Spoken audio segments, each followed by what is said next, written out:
Hi everyone, welcome to Somnary Tales.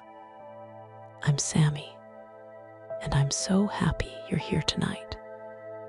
If you're ready to relax, unwind, and drift into a story, you're in the right place. Cursed creator. Why did I live? Why, in that instant, did I not extinguish the spark of existence which you had so wantonly bestowed? I know not. Despair had not yet taken possession of me. My feelings were those of rage and revenge. I could with pleasure have destroyed the cottage and its inhabitants, and have glutted myself with their shrieks and misery. When night came, I quitted my retreat and wandered in the wood. And now, no longer restrained by the fear of discovery, I gave vent to my anguish in fearful howlings. I was like a wild beast that had broken the toils, destroying the objects that obstructed me, and ranging through the wood with a stag-like swiftness. Oh, what a miserable night I passed. The cold stars shone in mockery, and the bare trees waved their branches above me. Now and then, the sweet voice of a bird burst forth amidst the universal stillness. All save I were at rest or in enjoyment.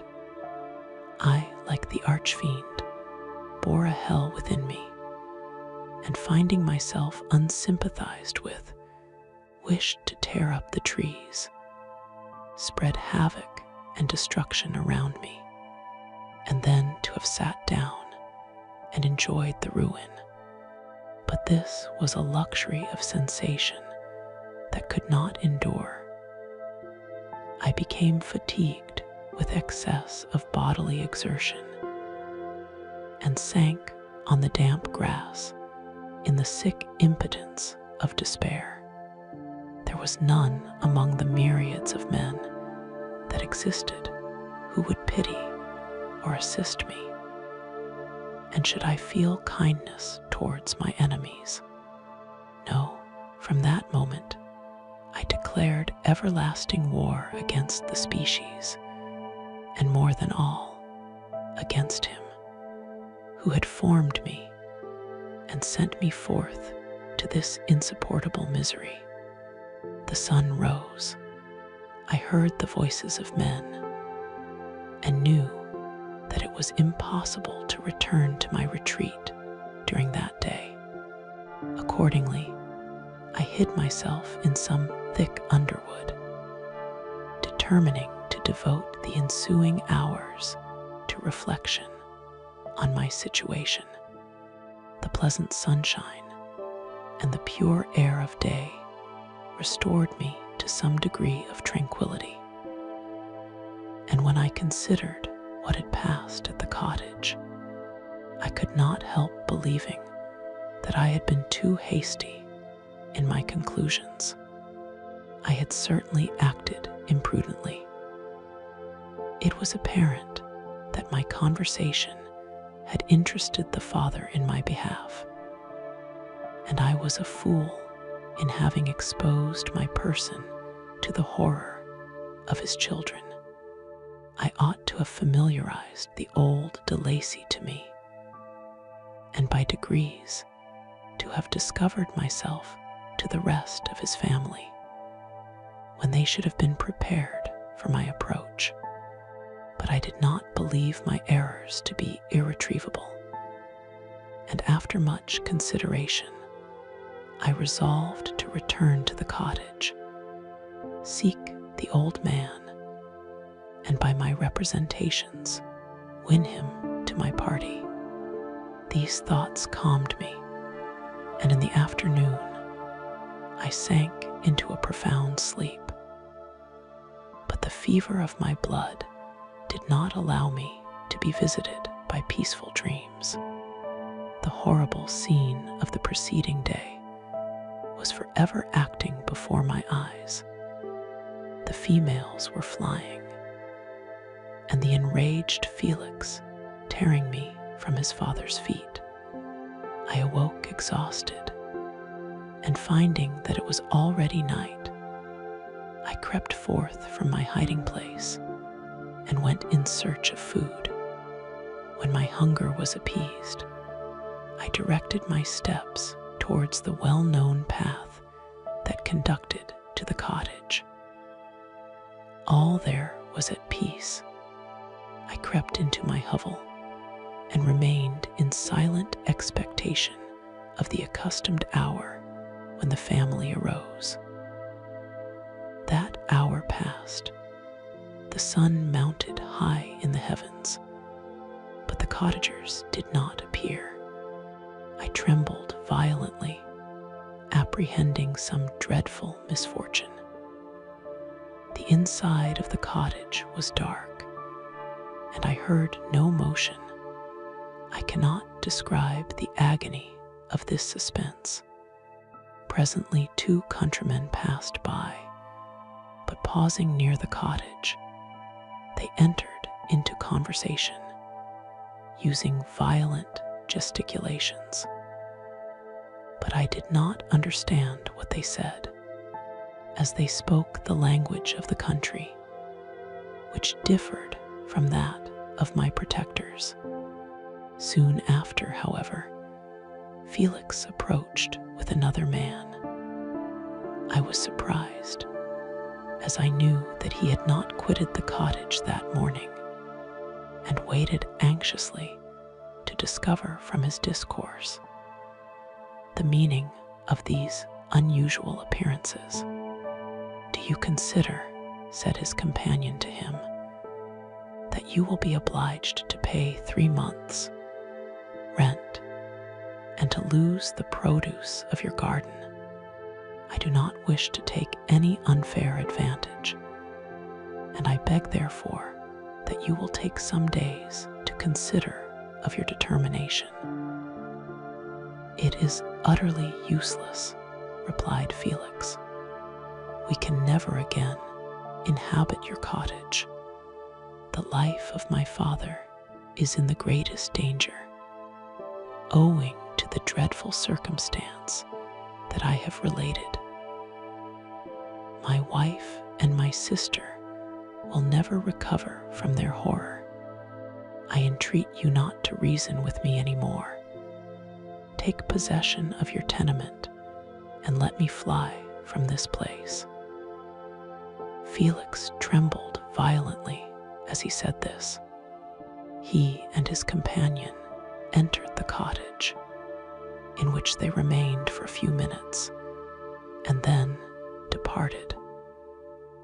I never saw any of the family of de Lacy more. I continued for the remainder of the day in my hovel in a state of utter and stupid despair. My protectors had departed and had broken the only link that held me to the world. For the first time, the feelings of revenge and hatred filled my bosom, and I did not strive to control them, but allowing myself to be borne away by the stream, I bent my mind towards injury and death. When I thought of my friends, of the mild voice of de Lacy, the gentle eyes of Agatha, and the exquisite beauty of the Arabian, these thoughts vanished, and a gush of tears somewhat soothed me. But again, when I reflected that they had spurned and deserted me, anger returned, a rage of anger, and unable to injure anything human, I turned my fury towards inanimate objects. As night advanced, I placed a variety of combustibles around the cottage, and after having destroyed every vestige of cultivation in the garden, I waited with forced impatience until the moon had sunk to commence my operations. As the night advanced, a fierce wind arose from the woods and quickly dispersed the clouds that had loitered in the heavens. The blast tore along like a mighty avalanche and produced a kind of insanity in my spirits that burst all bounds of reason and reflection. I lighted the dry branch of a tree and danced with fury around the devoted cottage, my eyes still fixed on the western horizon, the edge of which the moon nearly touched. A part of its orb was at length hid, and I waved my brand it sank, and with a loud scream I fired the straw and heath and bushes which I had collected. The wind fanned the fire, and the cottage was quickly enveloped by the flames, which clung to it and licked it with their forked and destroying tongues. As soon as I was convinced that no assistance could save any part of the habitation, I quitted the scene and sought for refuge in the woods. And now, with the world before me, whither should I bend my steps? I resolved to fly far from the scene of my misfortunes. But to me, hated and despised, every country must be equally horrible. At length, the thought of you crossed my mind. I learned from your papers that you were my father, my creator. And to whom could I apply with more fitness than to him who had given me life? Among the lessons that Felix had bestowed upon Safie, geography had not been omitted. I had learned from these the relative situations of the different countries of the earth. You had mentioned Geneva as the name of your native town, and towards this place I resolved to proceed. But how was I to direct myself? I knew that I must travel in a southwesterly direction to reach my destination. But the sun was my only guide. I did not know the names of the towns that I was to pass through, nor could I ask information from a single human being. But I did not despair. From you only could I hope for succor, although towards you I felt no sentiment but that of hatred. Unfeeling, heartless creator, you had endowed me with perceptions and passions, and then cast me abroad an object for the scorn and horror of mankind. But on you only had I any claim for pity and redress, and from you I determined to seek that justice which I vainly attempted to gain from any other being that wore the human form. My travels were long, and the sufferings I endured intense. It was late in autumn when I quitted the district where I had so long resided. I traveled only at night, fearful of encountering the visage of a human being. Nature decayed around me, and the sun became heatless rain, and snow poured around me. Mighty rivers were frozen. The surface of the earth was hard and chill and bare, and I found no shelter. O earth, how often did I imprecate curses on the cause of my being? The mildness of my nature had fled, and all within me was turned to gall and bitterness. The nearer I approached to your habitation, the more deeply did I feel the spirit of revenge enkindled in my heart. Snow fell, and the waters were hardened, but I rested not. A few incidents now and then directed me, and I possessed a map of the country, but I often wandered wide from my path. The agony of my feelings allowed me no respite.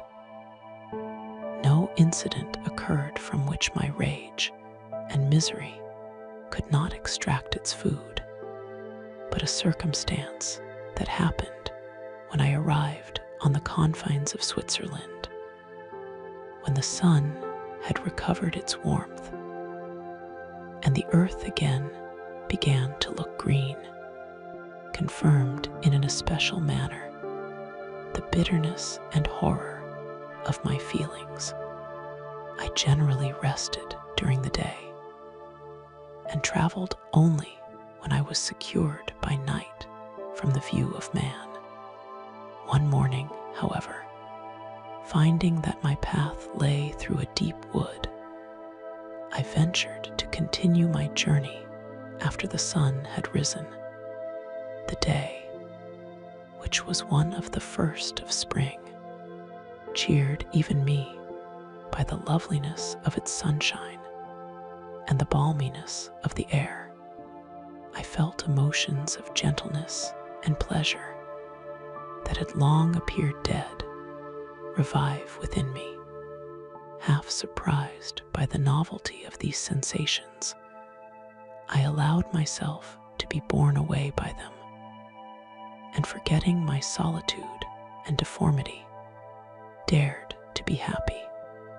Soft tears again bedewed my cheeks, and I even raised my humid eyes with thankfulness towards the blessed sun, which bestowed such joy upon me. I continued to wind among the paths of the wood until I came to its boundary, which was skirted by a deep and rapid river, into which many of the trees bent their branches, now budding with the fresh spring. Here I paused, not exactly knowing what path to pursue, when I heard the sound of voices that induced me to conceal myself under the shade of a cypress. I was scarcely hid when a young girl came running towards the spot where I was concealed, laughing, as if she ran from someone in sport. She continued her course along the precipitous sides of the river, when suddenly her foot slipped, and she fell into the rapid stream. I rushed from my hiding place, and with extreme labor from the force of the current, saved her and dragged her to shore. She was senseless, and I endeavored by every means in my power to restore animation, when I was suddenly interrupted by the approach of a rustic, who was probably the person from whom she had playfully fled. On seeing me, he darted towards me, and tearing the girl from my arms, hastened towards the deeper parts of the wood. I followed speedily, I hardly knew why. But when the man saw me draw near, he aimed a gun, which he carried, at my body and fired. I sank to the ground, and my injurer, with increased swiftness, escaped into the wood. This was then the reward of my benevolence. I had saved a human being from destruction, and as a recompense, I now writhed under the miserable pain of a wound which shattered the flesh and bone. The feelings of kindness and gentleness which I had entertained but a few moments before gave place to hellish rage and gnashing of teeth. Inflamed by pain, I vowed eternal hatred and vengeance to all mankind. But the agony of my wound overcame me. My pulses paused, and I fainted. For some weeks, I led a miserable life in the woods, endeavoring to cure the wound which I had received.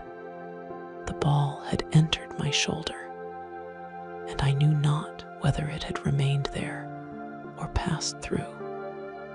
At any rate, I had no means of extracting it.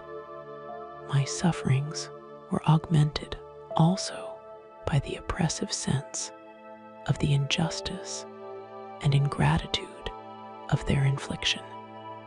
My daily vows rose for revenge, a deep and deadly revenge, such as would alone compensate for the outrages and anguish I had endured. After some weeks, my wound healed, and I continued my journey. The labors I endured were no longer to be alleviated by the bright sun or gentle breezes of spring. All joy was but a mockery, which insulted my desolate state, and made me feel more painfully that I was not made for the enjoyment of pleasure. But my toils now drew near a close, and in 2 months from this time, I reached the environs of Geneva. It was evening when I arrived, and I retired to a hiding place among the fields that surround it to meditate in what manner I should apply to you. I was oppressed by fatigue and hunger, and far too unhappy to enjoy the gentle breezes of evening or the prospect of the sun setting behind the stupendous mountains of Jura. At this time, a slight sleep relieved me from the pain of reflection, which was disturbed by the approach of a beautiful child who came running into the recess I had chosen with all the sportiveness of infancy. Suddenly, as I gazed on him, an idea seized me that this little creature was unprejudiced and had lived too short a time to have imbibed a horror of deformity. If, therefore, I could seize him and educate him as my companion and friend, I should not be so desolate in this peopled earth. Urged by this impulse, I seized on the boy as he passed and drew him towards me. As soon as he beheld my form, he placed his hands before his eyes and uttered a shrill scream. I drew his hand forcibly from his face and said, "Child, what is the meaning of this? I do not intend to hurt you. Listen to me." He struggled violently. "Let me go," he cried. "Monster, ugly wretch, you wish to eat me and tear me to pieces. You are an ogre. Let me go, or I will tell my papa. Boy, you will never see your father again. You must come with me. Hideous monster, let me go. My papa is a syndic. He is Frankenstein. He will punish you. You dare not keep me. Frankenstein, you belong then to my enemy, to him towards whom I have sworn eternal revenge. You shall be my first victim." The child still struggled and loaded me with epithets which carried despair to my heart. I grasped his throat to silence him, and in a moment he lay dead at my feet. I gazed on my victim, and my heart swelled with exultation and hellish triumph. Clapping my hands, I exclaimed, "I too can create desolation. My enemy is not invulnerable. this death will carry despair to him, and 1,000 other miseries shall torment and destroy him. As I fixed my eyes on the child, I saw something glittering on his breast. I took it. It was a portrait of a most lovely woman. In spite of my malignity, it softened and attracted me. For a few moments, I gazed with delight on her dark eyes, fringed by deep lashes, and her lovely lips. But presently my rage returned. I remembered that I was forever deprived of the delights that such beautiful creatures could bestow, and that she whose resemblance I contemplated would, in regarding me, have changed that air of divine benignity to one expressive of disgust and affright. Can you wonder that such thoughts transported me with rage? I only wonder that at that moment, instead of venting my sensations in exclamations and agony, I did not rush among mankind and perish in the attempt to destroy them. While I was overcome by these feelings, I left the spot where I had committed the murder, and seeking a more secluded hiding place, I entered a barn which had appeared to me to be empty. A woman was sleeping on some straw. She was young, not indeed so beautiful as her whose portrait I held, but of an agreeable aspect, and blooming in the loveliness of youth and health. Here, I thought, is one of those whose joy-imparting smiles are bestowed on all but me. And then I bent over her and whispered, "Awake, fairest, thy lover is near, he who would give his life, but to obtain one look of affection from thine eyes. My beloved, awake." The sleeper stirred. A thrill of terror ran through me. Should she indeed awake and see me and curse me and denounce the murderer? Thus would she assuredly act if her darkened eyes opened and she beheld me. The thought was madness. It stirred the fiend within me.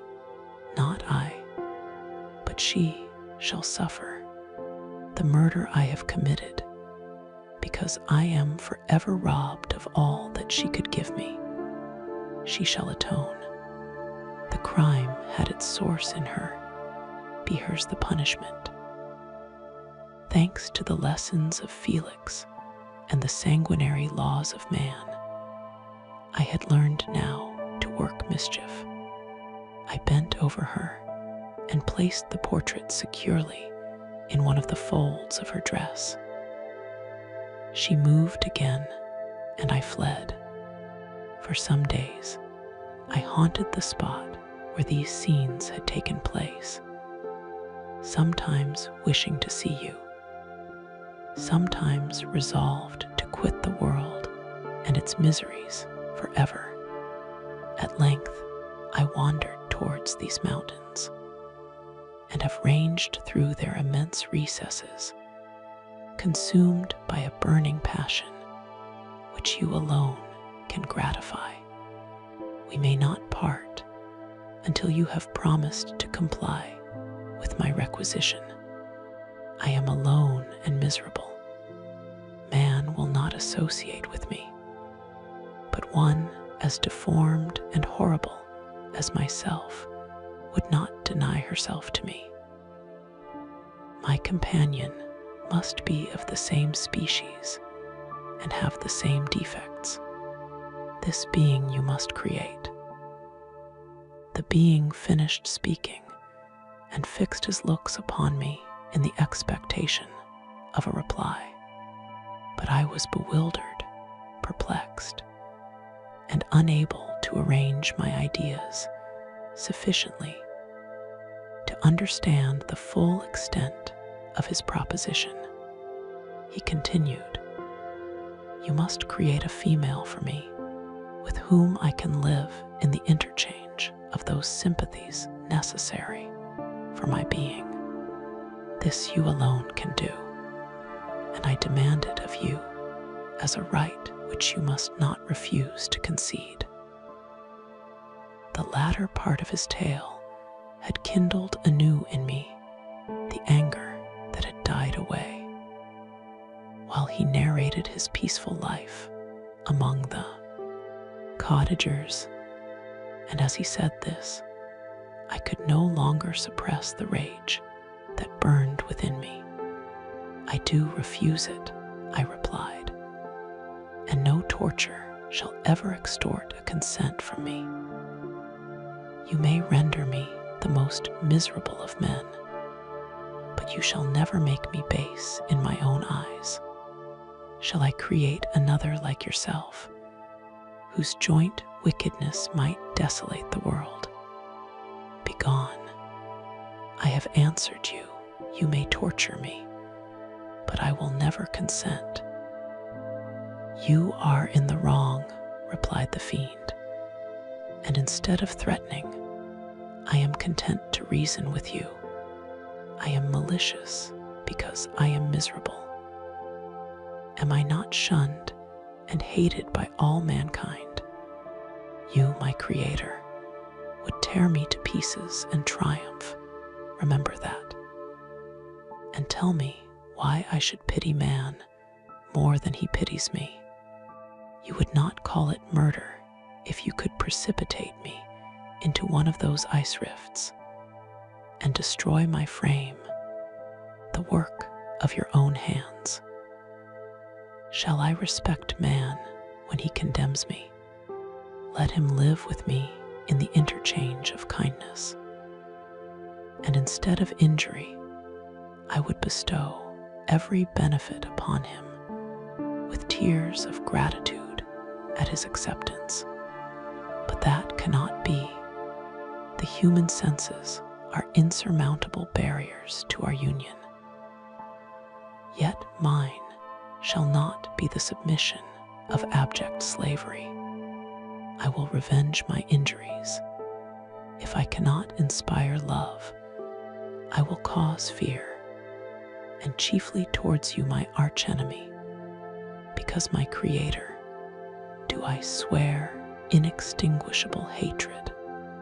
Have a care, I will work at your destruction, nor finish until I desolate your heart, so that you shall curse the hour of your birth.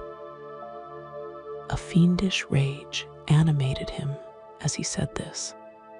His face was wrinkled into contortions too horrible for human eyes to behold. But presently he calmed himself and proceeded. I intended to reason. This passion is detrimental to me, for you do not reflect that you are the cause of its excess. If any being felt emotions of benevolence towards me, I should return them 100 and 100-fold. For that one creature's sake, I would make peace with the whole kind, but I now indulge in dreams of bliss that cannot be realized. What I ask of you is reasonable and moderate. I demand a creature of another sex, but as hideous as myself. The gratification is small, but it is all that I can receive, and it shall content me. It is true, we shall be monsters, cut off from all the world, but on that account we shall be more attached to one another. Our lives will not be happy, but they will be harmless and free from the misery I now feel. Oh, my Creator, make me happy. Let me feel gratitude towards you for one benefit. Let me see that I excite the sympathy of some existing thing. Do not deny me my request." I was moved. I shuddered when I thought of the possible consequences of my consent, but I felt that there was some justice in his argument. His tale and the feelings he now expressed proved him to be a creature of fine sensations. And did I not, as his maker, owe him all the portion of happiness that it was in my power to bestow? He saw my change of feeling and continued, "If you consent, neither you nor any other human being shall ever see us again. I will go to the vast wilds of South America. My food is not that of man. I do not destroy the lamb and the kid to glut my appetite. Acorns and berries afford me sufficient nourishment. My companion will be of the same nature as myself and will be content with the same fare. We shall make our bed of dried leaves. The sun will shine on us as on man and will ripen our food. The picture I present to you is peaceful and human, and you must feel that you could deny it only in the wantonness of power and cruelty. Pitiless as you have been towards me, I now see compassion in your eyes. Let me seize the favorable moment and persuade you to promise what I so ardently desire." "You propose," replied I, "to fly from the habitations of man, to dwell in those wilds where the beasts of the field will be your only companions. How can you, who long for the love and sympathy of man, persevere in this exile? You will return and again seek their kindness, and you will meet with their detestation. Your evil passions will be renewed, and you will then have a companion to aid you in the task of destruction. This may not be, cease to argue the point, for I cannot consent. How inconstant are your feelings! But a moment ago, you were moved by my representations. And why do you again harden yourself to my complaints? I swear to you, by the earth which I inhabit, and by you that made me, that with the companion you bestow, I will quit the neighborhood of man and dwell, as it may chance, in the most savage of places. My evil passions will have fled, for I shall meet with sympathy. My life will flow quietly away, and in my dying moments I shall not curse my Maker. His words had a strange effect upon me. I compassionated him, and sometimes felt a wish to console him. But when I looked upon him, when I saw the filthy mass that moved and talked, my heart sickened, and my feelings were altered to those of horror and hatred. I tried to stifle these sensations. I thought that as I could not sympathize with him, I had no right to withhold from him the small portion of happiness which was yet in my power to bestow. "You swear," I said, "to be harmless, but have you not already shown a degree of malice that should reasonably make me distrust you? May not even this be a feint that will increase your triumph by affording a wider scope for your revenge?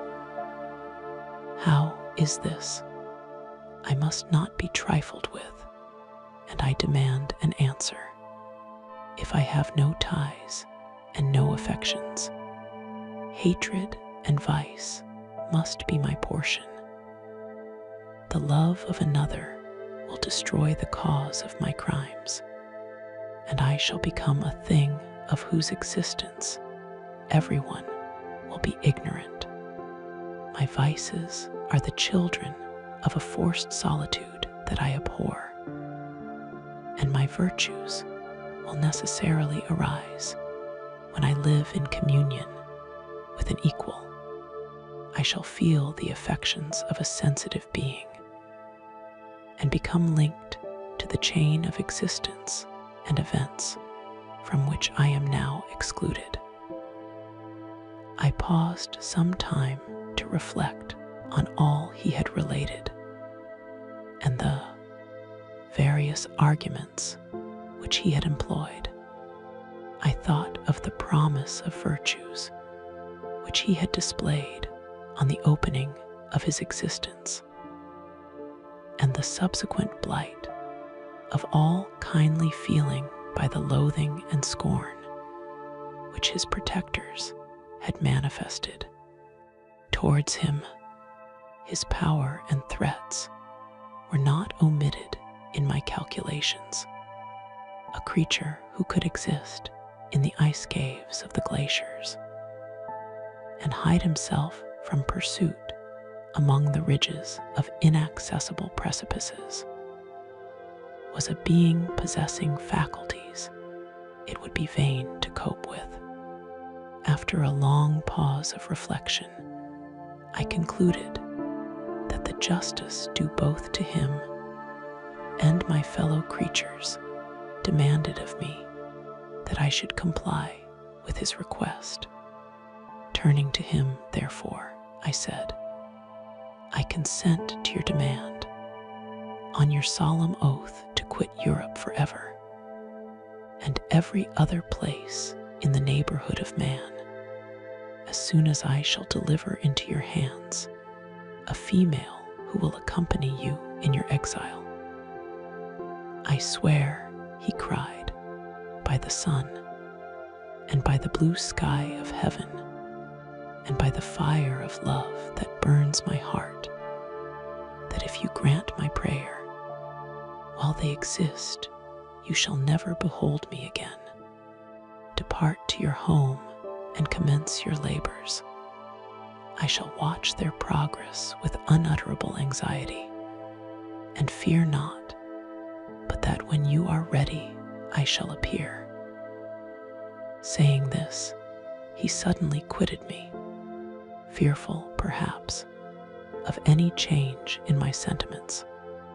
I saw him descend the mountain with greater speed than the flight of an eagle, and quickly lost among the undulations of the sea of ice. His tale had occupied the whole day, and the sun was upon the verge of the horizon when he departed. I knew that I ought to hasten my descent towards the valley, as I should soon be encompassed in darkness. But my heart was heavy, and my steps slow. The labor of winding among the little paths of the mountain and fixing my feet firmly as I advanced perplexed me. Occupied as I was by the emotions which the occurrences of the day had produced, night was far advanced when I came to the halfway resting place and seated myself beside the fountain. The stars shone at intervals as the clouds passed from over them. The dark pines rose before me, and every here and there a broken tree lay on the ground. It was a scene of wonderful solemnity and stirred strange thoughts within me. I wept bitterly, and clasping my hands in agony, I exclaimed, "Oh, stars and clouds and winds, ye are all about to mock me. If ye really pity me, crush sensation and memory. Let me become as naught. But if not, depart, depart, and leave me in darkness. These were wild and miserable thoughts, but I cannot describe to you how the eternal twinkling of the stars weighed upon me, and how I listened to every blast of wind as if it were a dull, ugly siroc on its way to consume me. Morning dawned before I arrived at the village of Chamonix. I took no rest, but returned immediately to Geneva. Even in my own heart, I could give no expression to my sensations. They weighed on me with a mountain's weight, and their excess destroyed my agony beneath them. Thus I returned home, and entering the house, presented myself to the family. My haggard and wild appearance awoke intense alarm, but I answered no question. Scarcely did I speak. I felt as if I were placed under a ban, as if I had no right to claim their sympathies, as if never more might I enjoy companionship with them. Yet even thus I loved them to adoration, and to save them, I resolved to dedicate myself to my most abhorred task. The prospect of such an occupation made every other circumstance of existence pass before me like a dream, and that thought only had to me the reality of life. Day after day, week after week, passed away on my return to Geneva, and I could not collect the courage to recommence my work. I feared the vengeance of the disappointed fiend. Yet, I was unable to overcome my repugnance to the task which was enjoined me. I found that I could not compose a female without again devoting several months to profound study and laborious disquisition. I had heard of some discoveries having been made by an English philosopher, the knowledge of which was material to my success, and I sometimes thought of obtaining my father's consent to visit England for this purpose. But I clung to every pretense of delay, and shrank from taking the first step in an undertaking whose immediate necessity began to appear less absolute to me. A change indeed had taken place in me. My health, which had hitherto declined, was now much restored, and my spirits, when unchecked by the memory of my unhappy promise, rose proportionably.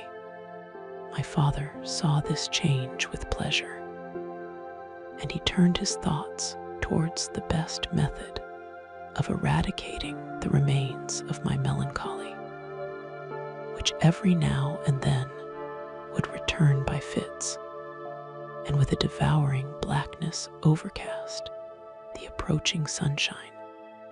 At these moments, I took refuge in the most perfect solitude. I passed whole days on the lake alone in a little boat, watching the clouds and listening to the rippling of the waves, silent and listless. But the fresh air and bright sun seldom failed to restore me to some degree of composure. And on my return, I met the salutations of my friends with a readier smile and a more cheerful heart. It was after my return from one of these rambles that my father, calling me aside, thus addressed me. "I am happy to remark, my dear son, that you have resumed your former pleasures, and seem to be returning to yourself, and yet you are still unhappy, and still avoid our society. For some time, I was lost in conjecture as to the cause of this, but yesterday an idea struck me, and if it is well founded, I conjure you to avow it.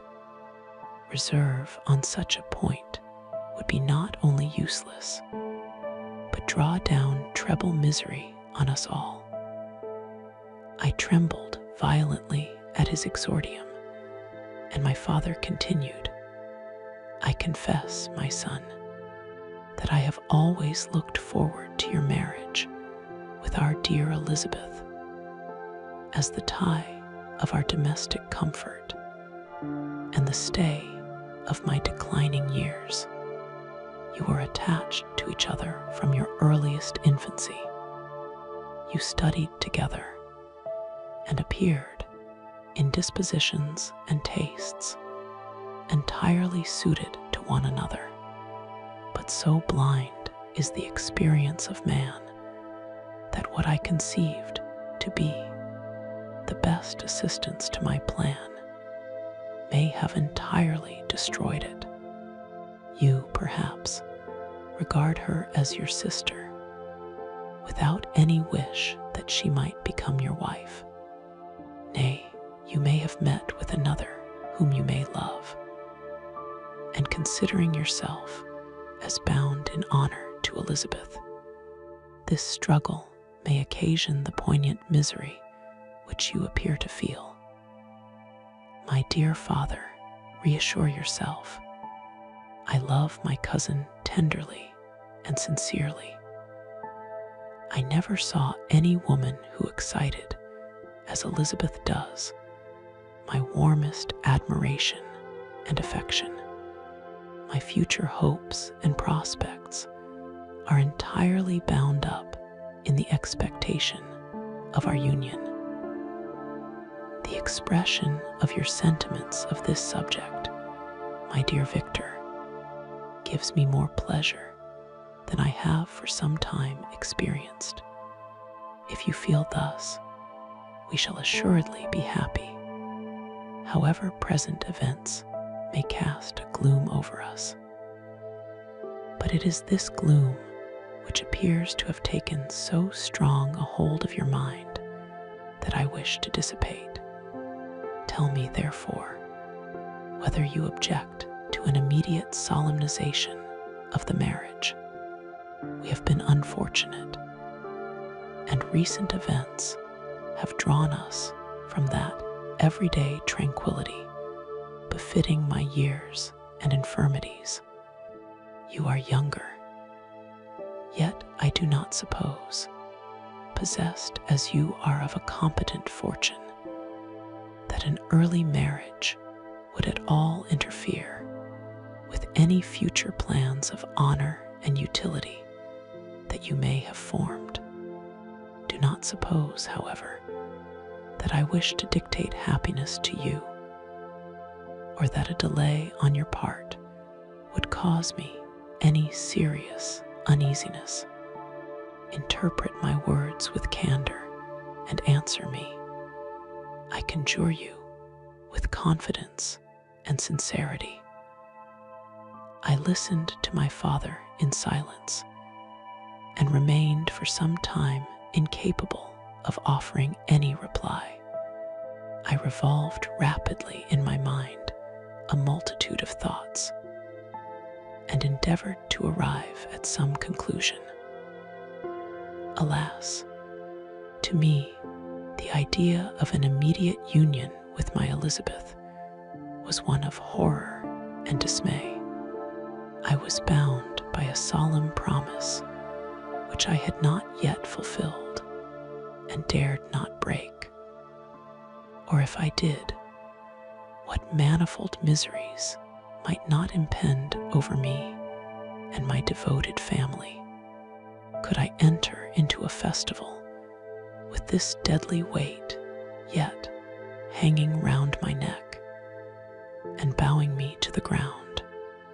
I must perform my engagement and let the monster depart with his mate before I allowed myself to enjoy the delight of a union from which I expected peace, I remembered also the necessity imposed upon me of either journeying to England or entering into a long correspondence with those philosophers of that country whose knowledge and discoveries were of indispensable use to me in my present undertaking. The latter method of obtaining the desired intelligence was dilatory and unsatisfactory. Besides, I had an insurmountable aversion to the idea of engaging myself in my loathsome task in my father's house, while in habits of familiar intercourse with those I loved.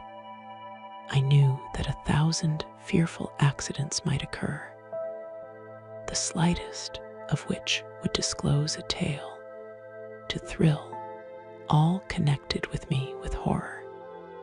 I was aware also that I should often lose all self-command, all capacity of hiding the harrowing sensations that would possess me during the progress of my unearthly occupation. I must absent myself from all I loved while thus employed. Once commenced, it would quickly be achieved, and I might be restored to my family in peace and happiness. My promise fulfilled, the monster would depart forever. Or so my fond fancy imaged. Some accident might meanwhile occur to destroy him and put an end to my slavery forever. These feelings dictated my answer to my father. I expressed a wish to visit England, but concealing the true reasons of this request, I clothed my desires under a guise which excited no suspicion, while I urged my desire with an earnestness that easily induced my father to comply. After so long a period of an absorbing melancholy that resembled madness in its intensity and effects, he was glad to find that I was capable of taking pleasure in the idea of such a journey, and he hoped that change of scene and varied amusement would, before my return, have restored me entirely to myself. The duration of my absence was left to my own choice. A few months, or at most a year, was the period contemplated. One paternal kind precaution he had taken to ensure my having a companion without previously communicating with me. He had, in concert with Elizabeth, arranged that Clerval should join me at Strasbourg. This interfered with the solitude I coveted for the prosecution of my task. Yet, at the commencement of my journey, the presence of my friend could in no way be an impediment, and truly I rejoiced that thus I should be saved many hours of lonely, maddening reflection. Nay, Henry might stand between me and the intrusion of my foe. If I were alone, would he not at times force his abhorred presence on me to remind me of my task, or to contemplate its progress? To England, therefore, I was bound, and it was understood that my union with Elizabeth should take place immediately on my return. My father's age rendered him extremely averse to delay. For myself, there was one reward I promised myself from my detested toils, one consolation for my unparalleled sufferings. It was the prospect of that day when, enfranchised from my miserable slavery, I might claim Elizabeth and forget the past in my union with her. I now made arrangements for my journey, but one feeling haunted me, which filled me with fear and agitation. During my absence, I should leave my friends unconscious of the existence of their enemy and unprotected from his attacks, exasperated as he might be by my departure. But he had promised to follow me wherever I might go, and would he not accompany me to England? This imagination was dreadful in itself, but soothing inasmuch as it supposed the safety of my friends. I was agonized with the idea of the possibility that the reverse of this might happen, but through the whole period during which I was the slave of my creature, I allowed myself to be governed by the impulses of the moment, and my present sensations strongly intimated that the fiend would follow me and exempt my family from the danger of his machinations. It was in the latter end of September that I again quitted my native country. My journey had been my own suggestion, and Elizabeth therefore acquiesced. But she was filled with disquiet at the idea of my suffering. Away from her, the inroads of misery and grief. It had been her care which provided me a companion in Clerval. And yet, a man is blind to 1,000 circumstances which call forth a woman's sedulous attention. She longed to bid me hasten my return. 1,000 conflicting emotions rendered her mute as she bade me a tearful, silent farewell. I threw myself into the carriage that was to convey me away, hardly knowing whither I was going, and careless of what was passing around. I remembered only, and it was with a bitter anguish that I reflected on it, to order that my chemical instruments should be packed to go with me.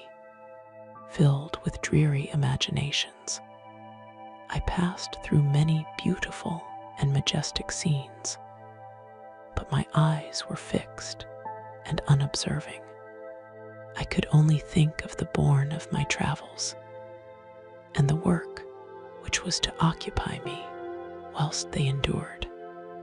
After some days spent in listless indolence, during which I traversed many leagues, I arrived at Strasbourg, where I waited 2 days for Clerval.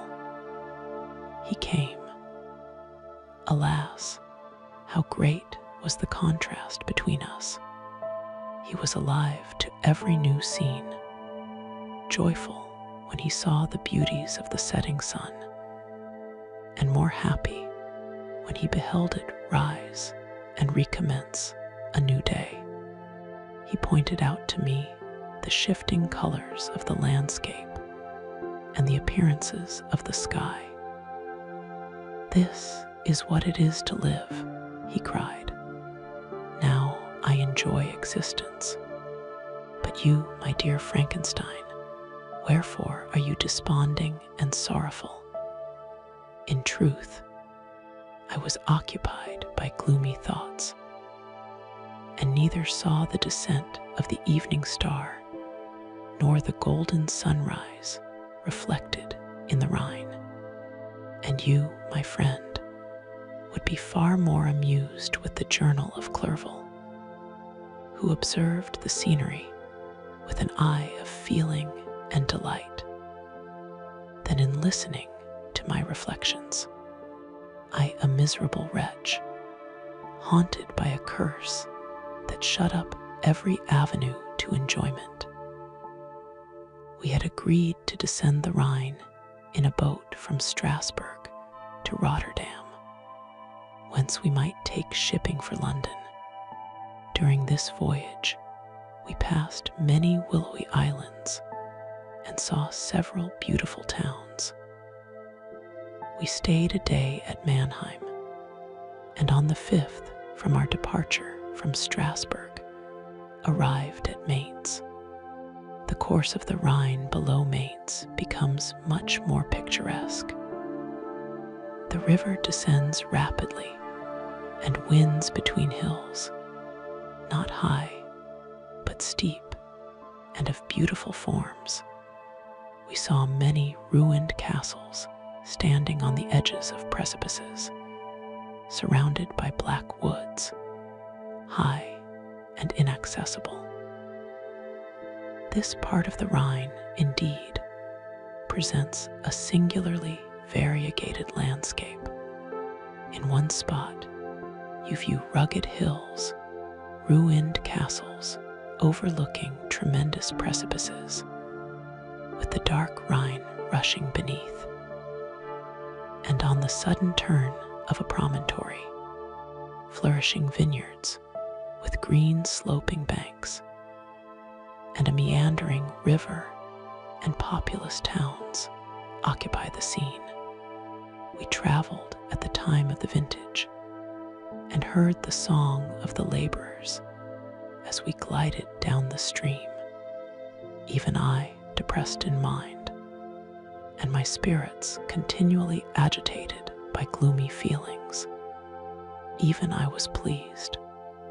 I lay at the bottom of the boat, and as I gazed on the cloudless blue sky, I seemed to drink in a tranquility to which I had long been a stranger. And if these were my sensations, who can describe those of Henry? He felt as if he had been transported to fairyland, and enjoyed a happiness seldom tasted by man. I have seen, he said, the most beautiful scenes of my own country. I have visited the lakes of Lucerne and Uri, where the snowy mountains descend almost perpendicularly to the water, casting black and impenetrable shades, which would cause a gloomy and mournful appearance were it not for the most verdant islands that relieve the eye by their gay appearance. I have seen this lake agitated by a tempest, when the wind tore up whirlwinds of water, and gave you an idea of what the waterspout must be on the great ocean, and the waves dash with fury the base of the mountain, where the priest and his mistress were overwhelmed by an avalanche, and where their dying voices are still said to be heard amid the pauses of the nightly wind. I have seen the mountains of La Vallée and the Pays de Vaud, but this country, Victor, pleases me more than all those wonders. The mountains of Switzerland are more majestic and strange, but there is a charm in the banks of this divine river that I never before saw equaled.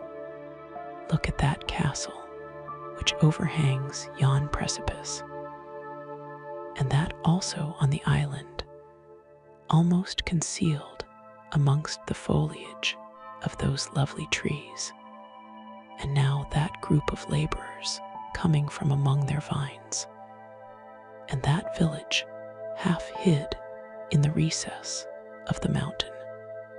Oh, surely the spirit that inhabits and guards this place has a soul more in harmony with man than those who pile the glacier or retire to the inaccessible peaks of the mountains of our own country.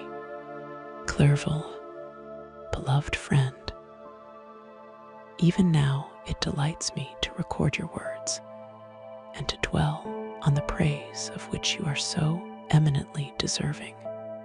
He was a being formed in the very poetry of nature.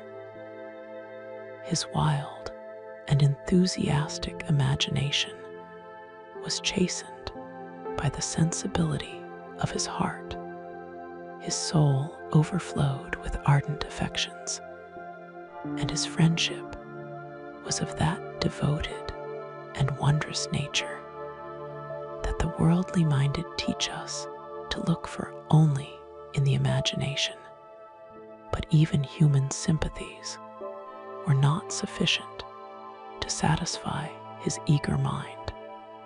The scenery of external nature, which others regard only with admiration, he loved with ardor. The sounding cataract haunted him like a passion. The tall rock, the mountain, and the deep and gloomy wood, their colors and their forms, were then to him an appetite, a feeling, and a love that had no need of a remoter charm, by thought supplied, or any interest unborrowed from the eye. Wordsworth S. Tintern Abbey. And where does he now exist? Is this gentle and lovely being lost forever? Has this mind, so replete with ideas, imaginations fanciful and magnificent, which formed a world whose existence depended on the life of its creator, has this mind perished? Does it now only exist in my memory? No, it is not thus. Your form so divinely wrought and beaming with beauty has decayed, but your spirit still visits and consoles your unhappy friend. Pardon this gush of sorrow. These ineffectual words are but a slight tribute to the unexampled worth of Henry, but they soothe my heart, overflowing with the anguish which his remembrance creates.